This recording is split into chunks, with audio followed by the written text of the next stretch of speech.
یوم پاکستان کے موقع پر پوری قوم کو متحد ہو کر پاکستان کی ترقی میں اپنا کردار ادا کرنے کا عہد کرنا ہوگا۔ ان خیالات کا اظہار معروف شاعر، ادیب، میڈیا پرسن اور سماجی رہنما ڈاکٹر پروفیسر شکیل بھٹی نے اپنے ویڈیو پیغام میں کہا۔ انہوں نے مزید کہا کہ نئی نسل یوم پاکستان اور جدوجہد پاکستان سے واقف نہیں۔ ہمارا فرض بنتا ہے کہ ہم نئی نسل کو پاکستان کے معرض وجود میں آنے کی داستان جدوجہد سنائیں اور انہیں بتائیں کہ یہ ملک خدا داد کتنی قربانیوں کے نتیجے میں وجود میں آیا اور ہمیں اس کی نہ صرف قدر کرنی چاہیے بلکہ جی جان سے اس کی ترقی اور بلندی کے لیے کام کرنا چاہیے۔ السلام علیکم تمام دیکھنے والوں کو، ناظرین کو، اور جہاں جہاں تک میرا میسج پہنچ رہا ہے ان سب کو میری طرف سے یوم پاکستان بہت بہت مبارک۔ یوم پاکستان دراصل ایک وہ دن، ایک وہ لمحہ، ایک وہ ساعت کہ جب پاکستان بنانے کے لیے ہم نے ایک عہد کیا، اور یوم پاکستان کے حوالے سے شاید بہت سے لوگوں کو اور بہت ہی کم لوگوں کو اس بات کا علم ہے کہ اس کا بنیادی طور پر بیک گراؤنڈ کیا ہے۔ یوم پاکستان 23 مارچ 1940 کو منعقد کی جانی تھی، لیکن اس سے پہلے جو ملک کے حالات اور شہر کے حالات، لوگوں پہ گولیاں برسائی گئی،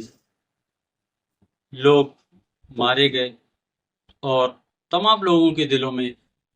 یہی یقین تھا کہ یہ جلسہ نہیں ہو پائے گا، جو ظاہر ہے کہ اس وقت کے منٹو پارک لاہور میں وہ رکھا گیا تھا۔ اور جو حالات اس وقت چل رہے تھے، اس وقت سب لوگوں کو یقین تھا، اور ہندو تو خوشی منا رہے تھے کہ یہ لوگ جو جلسہ کرنے جا رہے ہیں یہ نہیں کر پائیں گے اور پاکستان نہیں بن پائے گا۔ لیکن کمال یہ ہے کہ اس کے 2-3 روز پہلے قائد اعظم ایک بہت بڑے ہجوم کے ساتھ خود ٹرین کے ذریعے وہاں اترے،